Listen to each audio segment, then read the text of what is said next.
Hello everyone, and thanks for taking the time to check out this video. Today I'm going to be talking about a subject a little outside of my wheelhouse by reviewing a surplus Polish OLV ballistic vest.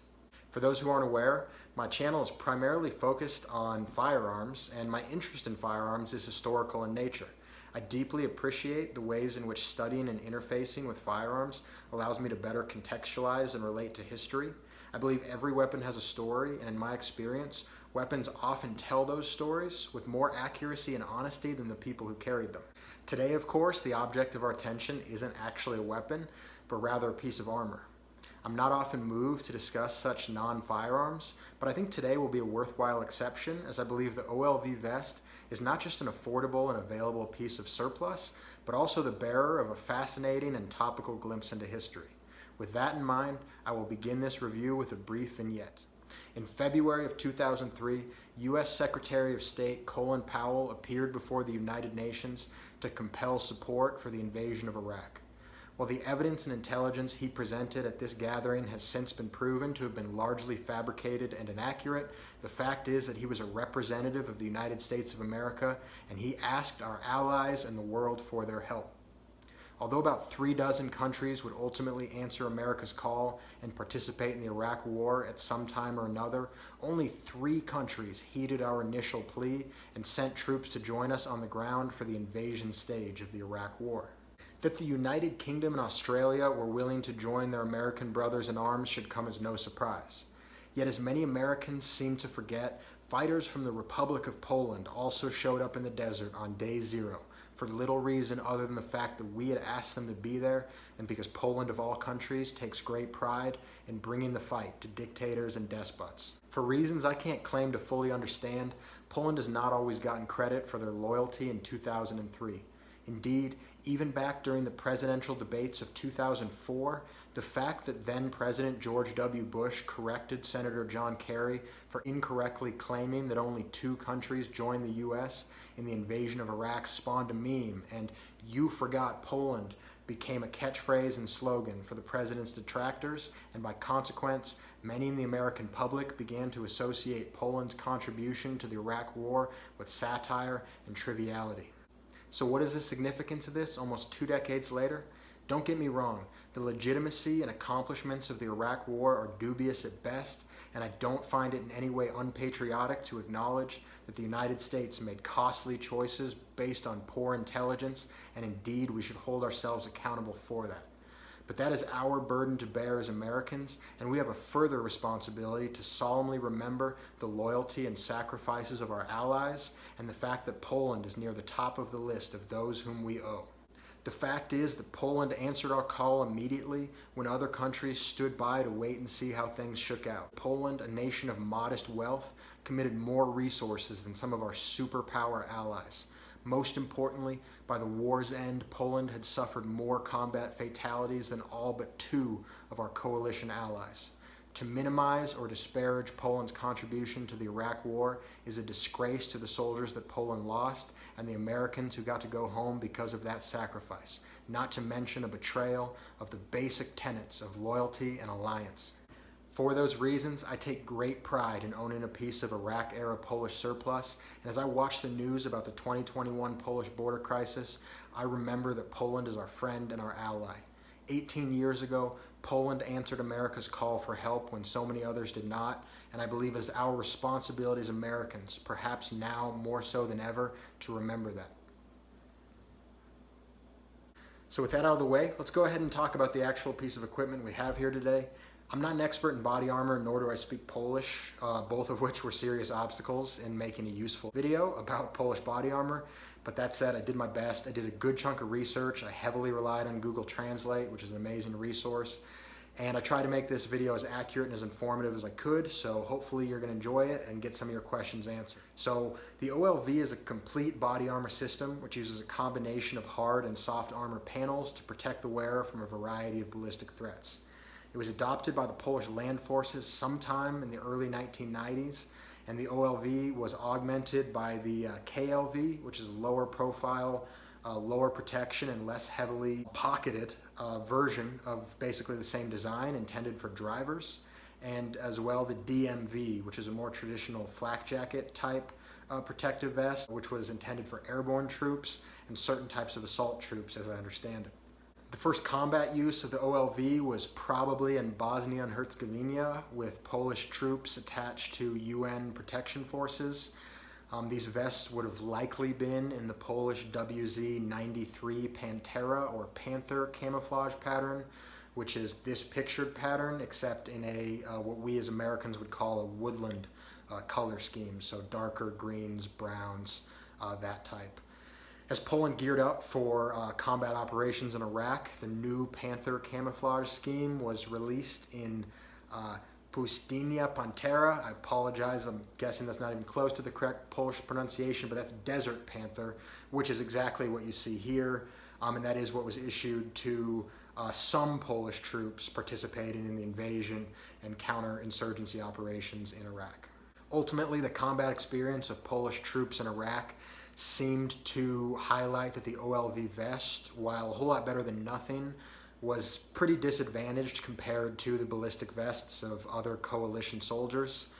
Specific concerns noted by Polish soldiers are said to include the total system weight was too heavy, suboptimal protection relative to some other ballistic materials out there, as well as the lack of modularity and durability regarding the permanently attached pouches and pockets.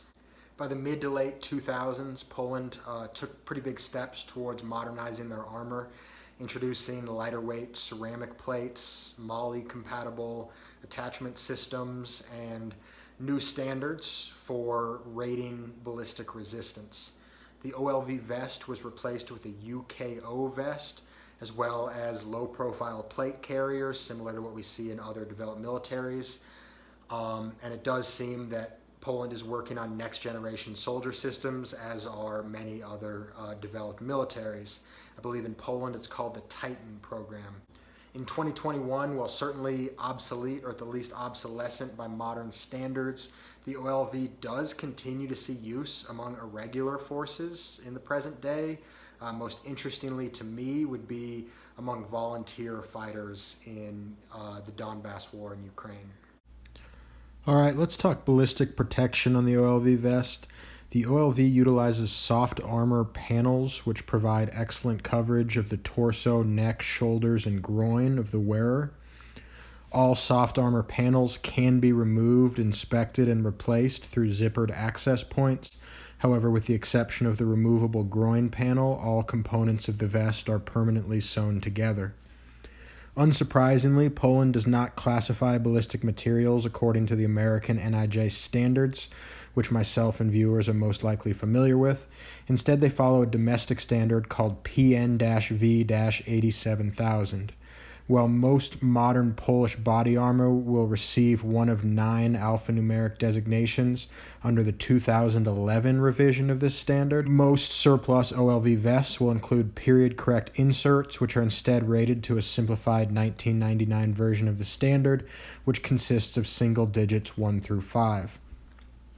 The soft armor panels included with my vest were Class 2, according to the 1999 revision of PN-V-87000. This class is defined by the ability to stop a 124 grain full metal jacket 9mm projectile moving at 1175 feet per second, but not stop an 85 grain 7.62mm Tokarev bullet moving at 1378 feet per second, which would be the threshold for Class 3.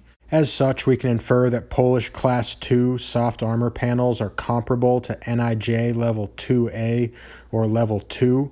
If properly cared for and within manufacturer warranty, this type of armor should be able to stop most types of shrapnel and spalling, as well as most traditional service sidearm cartridges when fired at handgun velocities. The armor should not be expected to stop those same cartridges if fired at submachine gun velocities, however. Additionally, magnum pistol rounds, bottlenecked pistol rounds, or shotgun slugs should be expected to pierce this armor. The front and rear strike plates included with my vest are constructed from steel and are rated Class 4 according to PNV 87000-1999. This class is defined by the ability to stop a 122 grain steel core 7.62 by 39 millimeter projectile fired at 2,362 feet per second, which is the approximate muzzle velocity of an AKM assault rifle.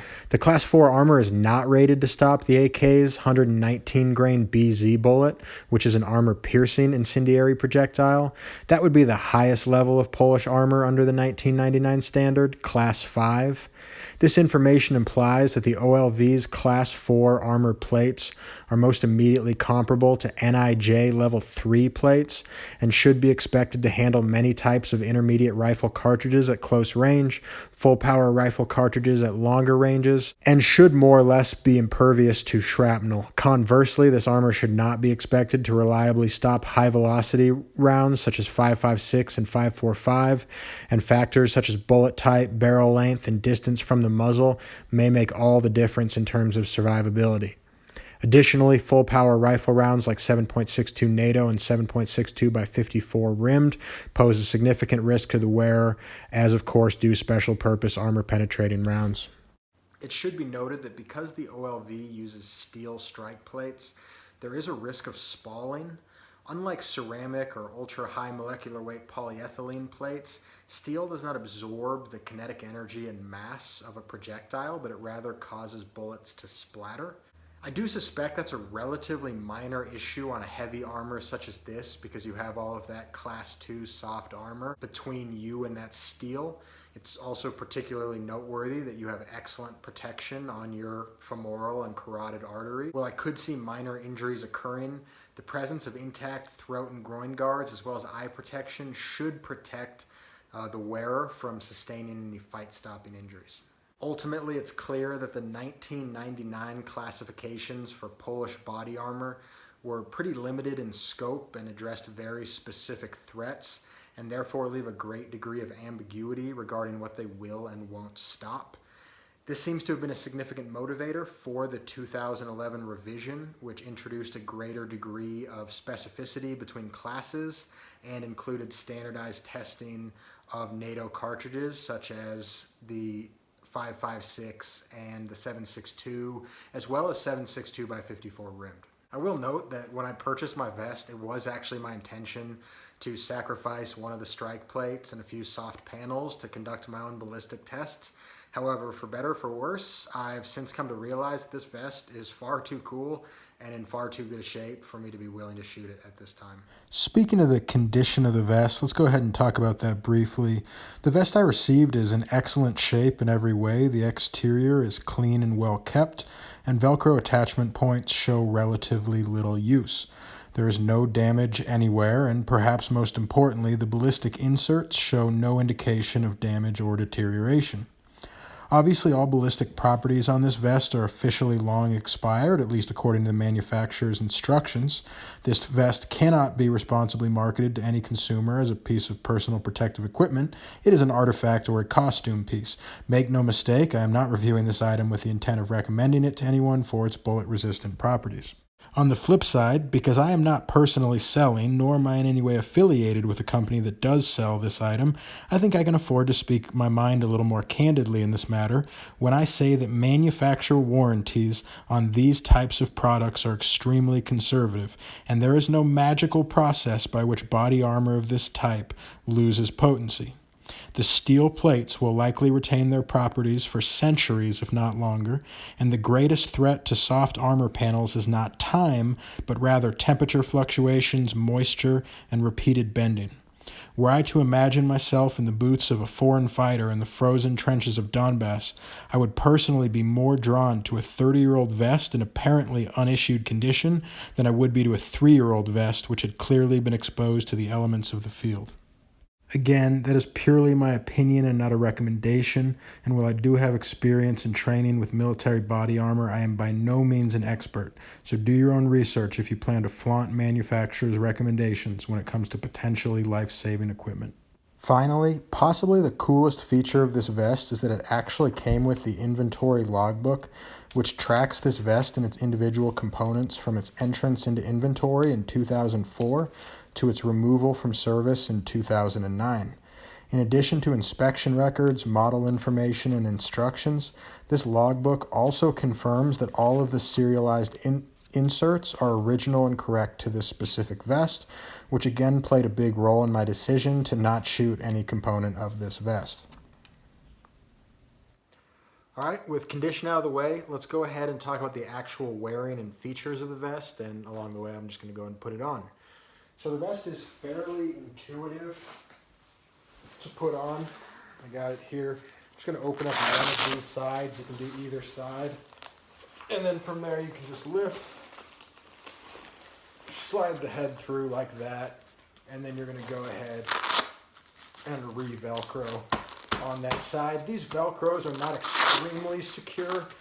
You kind of have to push them in. It's not quite as good as a locking IOTV, but it will get the job done. One feature that I had open there is, this is kind of cool. You can see the collar opens up, and you can actually peel that all the way back to adjust the diameter of the head hole. Once you got it all situated, you've got this cross tab that goes over and Velcros over here, and that's just going to make sure that your throat guard is giving you that protection right up front where you need it. So once you got it on, it's quite comfortable. It distributes the weight, even though it does weigh a ton. It distributes the weight really well. The shoulders I find to be very comfortable. It doesn't have pinch points. They do seem to run small. This is a size large and it fits me perfectly. And for context, I wear a size medium IOTV. I'm about 5'9", 170 pounds. So if you know your IOTV size, I think I would recommend just going one size down if you're to get one of these. I just said one size down, I meant one size up. In terms of overall mobility, I feel good. It's about the same as an IOTV. I don't feel my mobility hampered in any way, at least compared to an IOTV. I would say the only real drawback is in certain positions, the Velcro. If you don't get that Velcro on right, you can potentially rip through that, and that kind of sucks. It's not a great feature. Definitely prefer the IOTV's locking system, but this is what you get. So in terms of pockets, we got right up front here, we got our two double mag pouches. These are of course designed for barrel magazines, but you can go ahead and throw 30 round AR or AK mags in here no problem, or comparably profiled magazines. You got your radio pocket here. It's pretty cool. There's definitely a number of radio systems that you could put in here. It's a great position for that. Or you could just go ahead and throw more mags in there. You got an IFAK or tourniquet and dressing pouch up here. And then you got tons of these kind of smaller pouches. You got at least 5 on the front and sides, which are great for grenades or crab apples or other snacks like that, whatever. And then on the back, you've got 2 more of the, those are more large utility pouches. Certainly throw more mags, larger equipment you could carry in there, or MRE items. And then you've got tons of straps on the back that you can use to secure additional equipment. Additionally, you've got this feature here, which if anyone in the comments can help explain to me what this is, I would be greatly indebted. I do not know what this is for. It's definitely not a waistband. At first I thought it might be to tether you into an aircraft, but it's just Velcro, and I don't think anybody's crazy enough to trust a Velcro tether in an aircraft. Maybe it's to secure some type of supplementary equipment. I don't know. So if you know what this is for, I would really appreciate knowing, because it folds up and neatly stows away, and I can't figure it out. One feature that the vest is conspicuously missing is a purpose-built drag handle. There's plenty of stuff to grab onto, but nothing I'm convinced won't rip with enough force applied. Additionally, the vest doesn't technically have a quick release. You can use the Velcro shoulder in conjunction with the right Velcro waist strap to get out of it pretty darn quickly. But if you end up in the water or stuck up in a burning vehicle or something, you may be in trouble. So overall, I do find the vest to be pretty comfortable, and actually I think the pockets are pretty functional, although the inability to configure them or replace them when they tear is not ideal.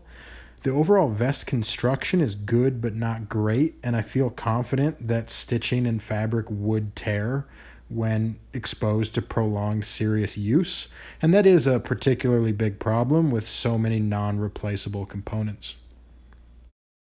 All right, now that we've dissected a lot of the details of the vest, I figure we'll wrap up with an overall pros and cons assessment of the platform as a whole. I think pros of the vest are that overall it offers really great surface area coverage of the torso. It includes utility pockets. Obviously, that's a con as well, but we're going to talk about. But it's better than having a vest with no pockets, and that's kind of cool that it comes with the system. Its quality of manufacture, while by no means exceptional, is acceptable for real world use, I would say. And ultimately, I think the best pro of this vest is that it seems to meet the basic requirements of a ballistic vest and doesn't cripple the operator or cause issues of a great enough magnitude that someone would think about taking it off. I certainly wouldn't take off this vest if it's all I had in a war zone.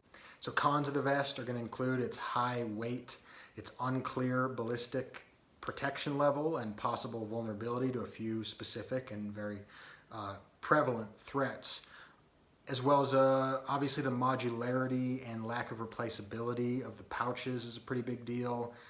In addition to the high weight of steel plates, they also create a spalling risk, and the lack of a drag handle and quick release feature on this vest all contribute to lower overall survivability. Additionally, I will say that the Velcro, while convenient, I think does give me some concerns of closures, including the entire vest, or at least the waistband or the cummerbund or whatever, giving out or failing during an operation.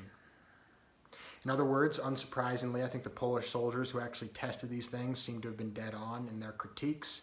It's a solid vest, and it's a whole lot better than nothing, but it is 90s era technology, and body armor has advanced a long way in the past 30 years. Sure, I wouldn't take it off in a war zone, but on the flip side, I'd be pretty darn jealous if the guy next to me had NIJ level 4 SAPI plates and NIJ 3A soft armor, along with all the other bells and whistles in his vest, presumably all in a lighter weight package as well.